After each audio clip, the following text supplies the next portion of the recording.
সবাইকে স্বাগত জেলার সংবাদের সাথে রয়েছে দোলা ডলরেজ। শুরুতেই জানাবো সংবাদ শিরোনাম।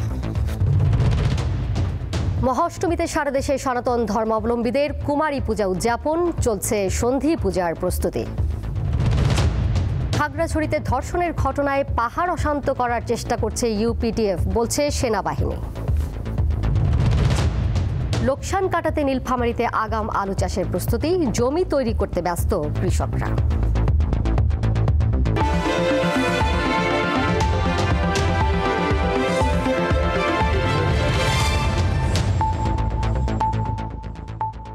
শারদীয় দুর্গোৎসবের মহা অষ্টমীতে সারা দেশে কুমারী পূজা অনুষ্ঠিত হয়েছে।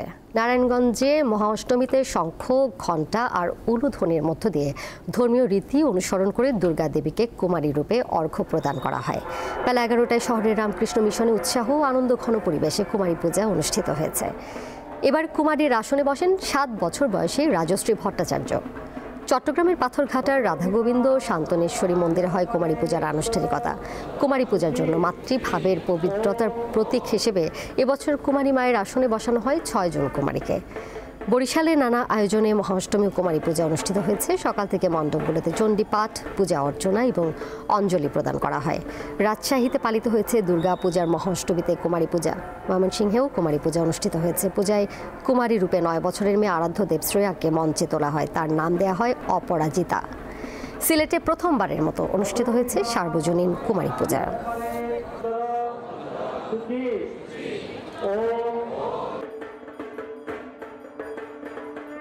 নারায়ণগঞ্জবাসীর জন্য প্রার্থনা রইল, সবার মঙ্গল কামনা করি। এটা অনেক ভাগ্যের ব্যাপার, এমন দিনে মিশনে মেয়েকে যে কুমারী রূপে বসাতে পেরেছি। অষ্টমীর দিন কুমারী পূজা অনুষ্ঠিত হয় এবং কুমারী পূজা এইবারে ষষ্ঠ বর্ষীয়া উমা নামে কুমারী পূজিত হয়।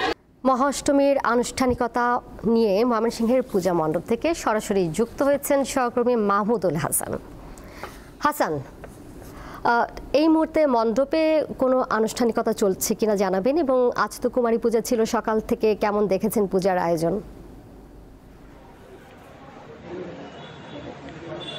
দোলা হিন্দু ধর্মাবলম্বীদের সবচেয়ে বড় অনুষ্ঠান এই দুর্গাপূজা। এই দুর্গাপূজার আজকে মহা অষ্টমী। এই মহা অষ্টমীতে আমরা সকাল 6টা থেকে দেখেছি যে দেবী আরাধনার মধ্য দিয়ে আনুষ্ঠানিকতা শুরু হয়। সকাল 10টায় পুষ্পাঞ্জলি হয় এবং সকাল 11টার দিকে কুমারী পূজা অনুষ্ঠিত হয়। নগরীর রামকৃষ্ণ মিশন যে মন্দির রয়েছে সেখানে এই কুমারী পূজা অনুষ্ঠিত হয় এবং এটি দুপুর 12টা পর্যন্ত, 12:30 পর্যন্ত চলে এবং দুপুর 1টায় প্রসাদ বিতরণ হয়।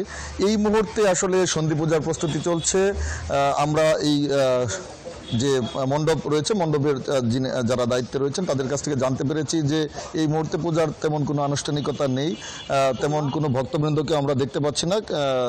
কিছু কিছু হিন্দু ধর্মাবলম্বীরা আসছেন, তারা সেজেগুজে এসে তাদের দেবী দর্শন করছেন। কিছুক্ষণ পরে অর্থাৎ সন্ধ্যা 6টা13 তাদের সন্ধি পূজা অনুষ্ঠিত হবে এবং 7টা11 সমাপনী রাত অনুষ্ঠিত হবে। সেই প্রস্তুতি কিন্তু এই মুহূর্তে চলছে, আমরা দেখেছি। আরেকটি বিষয় জানিয়ে রাখি, এই যে আজকে মহা অষ্টমীর যে বিশেষ যে আয়োজন সেটি হচ্ছে কুমারী পূজা। শাস্ত্রমতে আমরা যেটি জেনেছি যে অগ্নি, বস্ত্র, বাষ্প, পুষ্প ও মাল্য, এই 5 নৈমিত্তে তারা দেবীকে আরাধনা করছেন এবং দিনভর এই পূজার যে আনুষ্ঠানিকতা সেটি চলছে।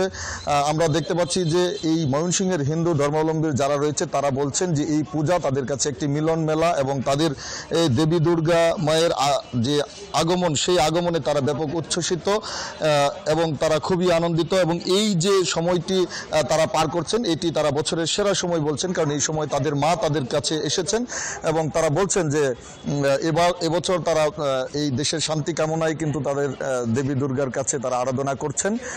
আরেকটি বিষয় আপনাকে জানিয়ে রাখি, ময়মনসিংহের যে পূজার সার্বিক পরিস্থিতি যদি একটু বলি, যে জেলায় মোট 781টি মণ্ডপে এবছর পূজা হচ্ছে। এর মধ্যে ময়মনসিংহ সিটি কর্পোরেশন এলাকায় রয়েছে 88টি মণ্ডপ। সেখানে খুব ধুমধাম করে আনুষ্ঠানিকতার মধ্য দিয়ে এই পূজা অনুষ্ঠিত হচ্ছে এবং এবারের পূজায় একটু ব্যতিক্রম আমরা পেয়েছি, যেটি প্রশাসনের ব্যাপক নজরদারি এবং কড়াকড়ি। আমরা প্রতিটি মণ্ডপে আনসার সদস্যের পাশাপাশি পুলিশের সার্বক্ষণিক টহল, পাশাপাশি প্রতিটি পূজা মণ্ডপেই সিসি ক্যামেরা বসানো হয়েছে এবং জেলা পুলিশ কার্যালয়ে একটি কন্ট্রোল রুম স্থাপন করা হয়েছে, যেখান থেকে প্রতিটি পূজা মণ্ডপের যে সার্বিক পরিস্থিতি সেটি তারা অবজারভেশন করছেন এবং জেলা পুলিশের পক্ষ থেকে কিন্তু ব্যাপক নিরাপত্তা নেওয়া হয়েছে। এছাড়া সামাজিক, সাংস্কৃতিক, রাজনৈতিক ব্যক্তিরা পূজা পরিদর্শন করছেন, মণ্ডপ পরিদর্শন করছেন এবং এবছর যাতে উৎসবমুখর পরিবেশেই পূজা সম্পন্ন হয় সেই প্রত্যাশা তারা করছেন। দোলা, এই ছিল আমার কাছে ময়মনসিংহের যে পূজা মণ্ডপের বিস্তারিত। মাহমুদুল, আপনাকে ধন্যবাদ। ময়মনসিংহ থেকে পূজার আনুষ্ঠানিকতার খবর জানাচ্ছিলেন সহকর্মী মাহমুদুল হাসান। পরের প্রসঙ্গে যাচ্ছি। মেহেরপুরের গাংনী উপজেলায় মন্দির এলাকা থেকে সদ্য জন্ম নেওয়া এক নবজাতক উদ্ধার করেছেন আনসার সদস্যরা। মঙ্গলবার সকালে পূজা মণ্ডপ এলাকায় টহলরত অবস্থায় নবজাতকের কান্নার শব্দ শুনতে পান আনসার সদস্যরা। পরে পাশের বাঁশঝাড়ের নিচ থেকে সদ্য জন্ম নেওয়া নবজাতককে উদ্ধার করে গাংনী উপজেলা স্বাস্থ্য কমপ্লেক্সে নিয়ে যাওয়া হয়। চিকিৎসকরা জানান, নবজাতকটির শারীরিক অবস্থার অবনতি হয় দ্রুত মেহেরপুর 250 শয্যা বিশিষ্ট জেনারেল হাসপাতালে পাঠানো হয়েছে।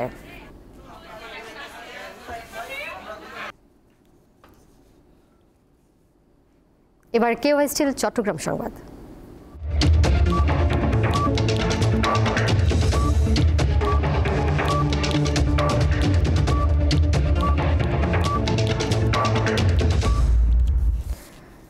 খাগড়াছড়িতে চতুর্থ দিনের মতো সড়ক অবরোধ চলছে। খাগড়াছড়ির সাথে ঢাকা ও চট্টগ্রাম সড়কে অবরোধ শিথিল করলেও যানবাহন চলাচল করতে দেখা যায়নি। সকালে খাগড়াছড়ি সেনানিবাসে চলমান পরিস্থিতি ও ঘটনা সম্পর্কে সাংবাদিকদের প্রশ্নের উত্তরে region commander brigadier general Hasan Mahmud সাম্প্রতিক ঘটনার জন্য ইউপিডিএফকে দায়ী করেন।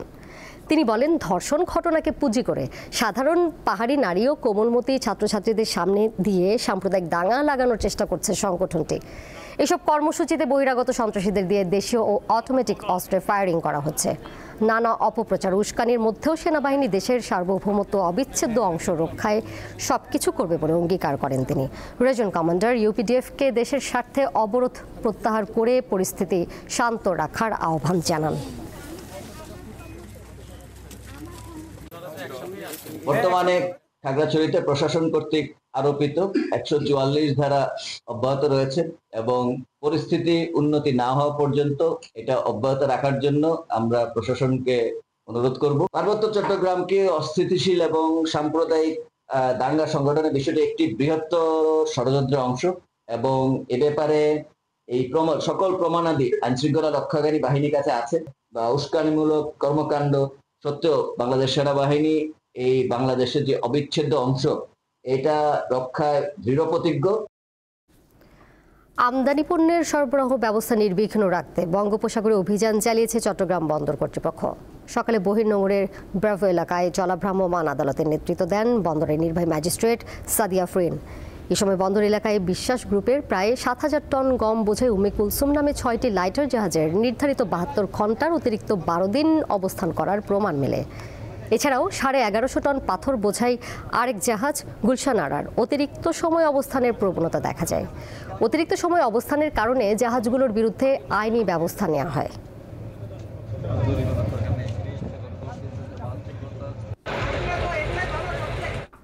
নীলফামারীতে আলু চাষের জন্য জমি প্রস্তুতে ব্যস্ত চাষিরা। তবে কীটনাশক ও সারের দাম বেশি থাকে এই বছর আমন উৎপাদনে খরচ গুনতে হয়েছে অনেক বেশি। লোকসান পুষিয়ে নিতেই আগাম জাতের আলু চাষে ঝুঁকছেন চাষিরা। নীলফামারীতে স্বল্প মেয়াদে আগাম জাতের ধান কাটা ও মাড়াইয়ের কাজে ব্যস্ত চাষিরা। দেশের খাদ্য ঘাটতি পূরণে এই জমিতেই আবাদ করা হবে আগাম জাতের আলু। এ কারণে ধান কাটা ও মাড়াইয়ের পাশাপাশি চলছে আলু উৎপাদনের জন্য জমি প্রস্তুতের কাজ। তবে কৃষকদের অভিযোগ, সার ও কীটনাশকের দাম বেশি থাকায় আমন উৎপাদনে বাড়তি খরচ গুনতে হয়েছে তাদের। আমরা ডাঙ্গা জমিতে চায়না ধান লাগাচ্ছি, বিঘা প্রতি আমাদের 8-10 হাজার টাকা খরচ হয়। ধান কাটিয়া আলু লাগাবো, আগুরকে আলু লাগাইলে আলুটার ফসল পাবো, একসাথে 2টা ফসল আমার আসতেছে ঘরে। জমিটা আবার তৈরি করবো, করি আমরা এই আলু লাগাবো। কারণ সরকার যদি এই সারের দামটা কমাই দেয় তাহলে আমাদের মানে একটু লাভটা বেশি হইতো। কৃষি কর্মকর্তারা জানান এবার আগাম আলু চাষে প্রায় 10,000 হেক্টর জমি প্রস্তুত করা হবে। বিগত সময় আমরা দেখেছি গত বছরে প্রায় 2510 হেক্টর জমিতে আগাম আলু আবাদ হয়েছে। আশা করছি এবছর এই আগাম আলুটার আবাদের পরিমাণ আরও বাড়বে। আলুর পরিচর্যার বিষয় নিয়ে আমরা কৃষক উঠান বৈঠকগুলোতে বিভিন্ন প্রশিক্ষণ কর্মশালাগুলোতে কৃষকদেরকে পরামর্শ দিয়ে যাচ্ছি। এবার আমন ধান থেকে 3,67,920 মেট্রিক টন চাল উৎপাদনের লক্ষ্যমাত্রা ধরা হয়েছে। দীপ্ত, বার্তাকক্ষ। মহিষের দুধের তৈরি সুস্বাদু টক দই পাওয়া যায় শত বছরের ঐতিহ্যবাহী জামালপুরের বকশীগঞ্জের নইমের বাজারে। কেমিক্যাল মুক্ত এই দই স্থানীয়দের কাছে বেশ জনপ্রিয়। বর্তমানে এখানকার দই যাচ্ছে দেশের বিভিন্ন প্রান্তে। মহিষের দুধ সংগ্রহের পর তা বেশ গরম থাকে। ঠান্ডা করতে দুধের পাত্রটি কিছু সময়ের জন্য বাতাসের নিচে রেখে দেওয়া হয়। গরুর দুধের মতো মহিষের দুধ দীর্ঘক্ষণ জাল দেওয়ার বা আলাদা করে দইয়ের বীজ মেশানোর প্রয়োজন হয় না। এর উচ্চ ফ্যাট ও ঘনত্বের কারণে এটি রেখে দিলে এমনিতেই জমে যায়। মূলত দই জমানোর জন্য ব্যবহার করা হয় বিশেষ মাটির হাঁড়ি। সেই হাঁড়ির ভেতরটা আগুনে ভালোভাবে পুড়িয়ে তাতে ঠান্ডা দুধ ঢেলে 12 ঘন্টা ঢেকে রাখলেই জমে যায় দই। মাটির পাতিল ফলফলাকে ধুয়ে ওই পাতিলের মধ্যে থুয়ে 1 কেজি দুধ 1 কেজি দই হয়। যেমন আমাদের 2টা মহিষ আছে, মহিষের 8 কেজি করে দৈনিক দুধ হয়, যেমন আমরা 7 কেজি করে দই পাতাই। জামালপুরের বকশীগঞ্জের প্রত্যন্ত গ্রামের প্রায় প্রতিটি বাড়িতে তৈরি হয় মহিষের দুধের তৈরি দই। প্রতি হাটে স্থানীয়দের পাশাপাশি দূর দূরান্ত থেকে ক্রেতারা আসেন এই দই খেতে, পাশাপাশি কিনেও নিয়ে যান। প্রতি সপ্তাহের শনি ও মঙ্গলবার স্থানীয় নইম মিয়ার হাটে বিক্রি হয় মহিষের দই। বকশীগঞ্জ থেকে দই নেওয়ার জন্য, কারণ হচ্ছে এখানে মহিষের দুধের দই, এই জন্য এটা হচ্ছে বিখ্যাত। জানি যে ভালো দই পাওয়া যায়, আর কোন জায়গায় এরকম দই পাওয়া যায় না, সেজন্য আমি শেরপুর থেকে এখানে দই নিতে আসছি। স্থানীয় চাহিদা মিটিয়ে মহিষের দই যাচ্ছে ময়মনসিংহ, শেরপুর, টাঙ্গাইল, গাইবান্ধা, কুড়িগ্রাম সহ দেশের বিভিন্ন প্রান্তে। হাটে মাসে 8টি হাট হয়। এই হাটে প্রতি হাটে প্রায় 1 লক্ষ টাকার উপরে চাষিরা দই বিক্রি করে উপকৃত হচ্ছে। আমি আশা করি আগামী দিন এই দইয়ের পরিমাণ হার বেড়ে যাবে। প্রতি হাটে 1 লাখ টাকার দই বিক্রি হয় বলে জানান ব্যবসায়ীরা। দীপ্ত, বার্তাকক্ষ। এর সাথে শেষ করব জেলা সংবাদ। যাবার আগে শিরোনামগুলো জেনে দিব আরও একবার। মহা অষ্টমীতে সারা দেশে সনাতন ধর্মাবলম্বীদের কুমারী পূজা উদযাপন, চলছে সন্ধি পূজার প্রস্তুতি। খাগড়াছড়িতে ধর্ষণের ঘটনায় পাহাড় অশান্ত করার চেষ্টা করছে ইউপিডিএফ, বলছে সেনাবাহিনী। লোকসান কাটাতে নীলফামারীতে আগাম আলু চাষের প্রস্তুতি, জমি তৈরি করতে ব্যস্ত কৃষকরা।